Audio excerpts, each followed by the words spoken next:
চট্টগ্রামের কাজীর দেউরিতে আছেন সহকর্মী কমল দে। তার সঙ্গে যুক্ত হচ্ছেন বিজিএম এর পরিচালক সাইফুল্লাহ মনসুর। সরাসরি চলে যাচ্ছি কমলের কাছে। কমল, চট্টগ্রাম বন্দর যে ফ্রি ট্রেড জোন করতে যাচ্ছে সেটি নিয়ে আমরা আলোচনা করব। আলোচনা যোগ দিয়েছেন বিজিএমই এর পরিচালক সাইফুল্লাহ মনসুর। মনসুর ভাই, আপনাকে প্রথম স্বাগত জানাচ্ছি, একই সাথে অভিনন্দন জানাচ্ছি। সাম্প্রতিক অনুষ্ঠিত নির্বাচনে আপনি নির্বাচিত হয়েছেন।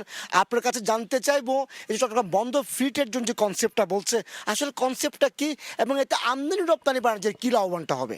আসলে ফ্রি ট্রেড হচ্ছে আপনার আমরা যে সেন্ট্রাল বন্ডেড ওয়্যার হাউসের যে আমাদের কনসেপ্ট যেটা ছিল তার নতুন সংস্করণ মনে হচ্ছে। যেহেতু এটা নিয়ে এখনও কোনো নীতিমালা হয়নি, clear cut what is free trade, এটা কীভাবে বন্দর সংজ্ঞায়িত করছে সেটা এই মুহূর্তে আমি বলতে পারবো না। তবে ধারণাটা হচ্ছে এরকম যে ফ্রি ট্রেড হচ্ছে সেন্ট্রাল বন্ডেড ওয়্যার হাউসের নতুন রূপ, যে এখানে ইচ্ছা করলে রপ্তানিকারক আমাদের আমদানিকারকদের চাহিদা মোতাবেক পণ্য এনে এখানে সংরক্ষণ করবে। আমরা এটা অত্যন্ত দ্রুততার সময়ের মধ্যে এখান থেকে এনে আমরা এক্সপোর্ট করতে পারবো। যেটা লিড টাইম, যেটা লিড টাইমের কারণে আমরা অনেক অর্ডার ধরতে পারতেছি না, যেটা চায়না নিয়ে যাচ্ছে। কারণ লিড টাইম হচ্ছে এটা, আমি যখন আমেরিকা থেকে একটা অর্ডার কনফার্ম করতেছি তাহলে আমাকে ফ্যাব্রিক্স অ্যাক্সেসরিজ আনতে হচ্ছে চায়না থেকে। আমি অর্ডারটা কনফার্ম করার পরে আমি চায়নার সাপ্লায়ারকে কী করতেছি, অর্ডার দিচ্ছি। আমার সেই অর্ডারের উপর বেস করে সে কাপড় বা অ্যাক্সেসরিজ বানাবে, এরপরে সে এক্সপোর্ট করবে। এটার জন্য মিনিমাম 3 মাস সময়ের দরকার। আর যদি ফ্রি ট্রেডের এই কনসেপ্ট যদি আমরা এখানে এস্টাবলিশ করতে পারি, যেটা পৃথিবীর অনেক দেশে রয়েছে যেটা, তাহলে এই 3 মাসের সময় 3 দিন বা 15 দিনে, সর্বোচ্চ 15 দিনের মধ্যে কি আমি আমার এক্সপেক্টেড যে ফ্যাব্রিক অ্যাক্সেসরি এটা পেয়ে যাব। এখনকার বন্দর চেয়ারম্যান না হয় এই কনসেপ্টটা বাস্তবায়ন করতে চায় আমদানি রপ্তানি বাণিজ্যের জন্য। তাহলে এতদিন আমরা তো প্রায় 4 দশক ধরে বাংলাদেশের তৈরি পোশাক খাতে ব্যবসা করে আসছি, তাহলে এই 4 দশক ধরে ফ্রি ট্রেড জোনটা হলো না কেন, বা সেন্ট্রাল বন্ডেড ওয়্যার হাউসটা হলো না কেন? এটা আমাদের দেশে তো আসলে অনেক কিছু হওয়ার কথা ছিল কিন্তু হয়নি, এটা আমাদের দুর্ভাগ্য। যেরকম পৃথিবীর সমস্ত শিল্পায়ন কিন্তু বন্দরকে কেন্দ্র করে।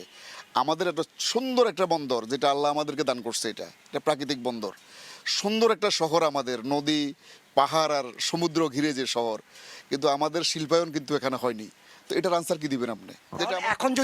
এখন বন্ডেড যদি ওয়্যার হাউস করতে যায় তাহলে কি কি করতে হবে আপনাদের সুবিধার জন্য? আপনাদের স্টেক হোল্ডাররা কি ধরনের চাওয়া থাকবে? আমাদের চাওয়া হচ্ছে যে সেন্ট্রাল বন্ডেড ওয়্যার হাউসের যে কনসেপ্ট যেটা, বা যেটাকে আমরা এখন ফ্রি ট্রেড জোন বলতেছি, এটার জন্য গভর্নমেন্টের একটা সুস্পষ্ট নীতিমালা লাগবে।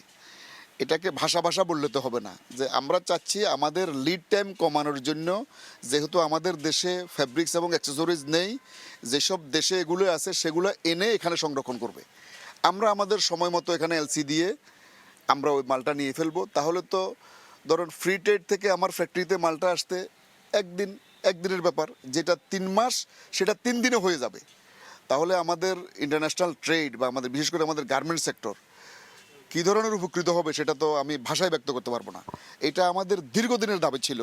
তা আমরা বর্তমান সরকারকে, বিশেষ করে বন্দরের বর্তমান যে চেয়ারম্যান যিনি, ওনাকে আমি আমার ব্যক্তিগত পক্ষ থেকে, বিজিএমের পক্ষ থেকে আমি ওনাকে অভিবাদন জানাচ্ছি। তাহলে যদি দ্রুত করতে হয়, যে বন্ডেড ওয়্যার হাউস যেটা বলছেন, দ্রুত করার জন্য কি করা প্রয়োজন বলে মনে করছেন? কিচ্ছু দরকার নেই, শুধু গভর্নমেন্টের নীতিমালার একটা শেড। আর এটা পরিচালনা কে করবে? এটাকে পোর্ট করবে না কাস্টম করবে না বন্ড করবে? এটার একটা পরিচালনা কমিটি করে দেওয়া আর একটা শেড করে দেওয়া। কিন্তু বন্দরের পাশাপাশি চট্টগ্রাম বিমানবন্দর কর্তৃপক্ষ কিন্তু এরা ওয়ান স্টপ একটা সেন্টার করতে যাচ্ছে, তাহলে এটা আপনাদের কি কাজে আসবে? এটা অসাধারণ কাজে আসবে। যে আসলে এখন যেহেতু আমাদের এখানে কোনো ইভেন আপনি দেখছেন যে আমাদের বিমানবন্দরে আমাদের ইম্পোর্টেড মাল যেটা আমরা এক্সপোর্ট করব, সেই মালগুলা খোলা আকাশের নিচে পড়ে আছে। তাহলে কি হবে? এখন যদি হয় সেটা আমাদের মানে প্রপারলি সংরক্ষণ করা যাবে। আর ইচ্ছা করলে আমরা ফ্রি ট্রেডের ওটা যদি অন্তর্ভুক্ত হয় তাহলে আমরা বিমানে এনেও ওখানে রাখতে পারবো। এটা আমাদের জন্য বিজনেসের একটা নতুন উইন্ডো আর কি, যেটাকে সারা পৃথিবী যেটাকে কী করবে, অ্যাপ্রিসিয়েট করবে আমি মনে করি। ধন্যবাদ। আমরা কথা বলছিলাম বিজিএম এর পরিচালক সাইফুল্লাহ মনসুরের সাথে। তিনি আমাদেরকে বলছিলেন যে নতুন কনসেপ্ট ফ্রি ট্রেড জোন অথবা যে bonded warehouse, central bonded warehouse, যেটি হলো দেশের আমদানি রপ্তানি বাণিজ্য যখন গতি ফিরবে, জটিলতা কমবে।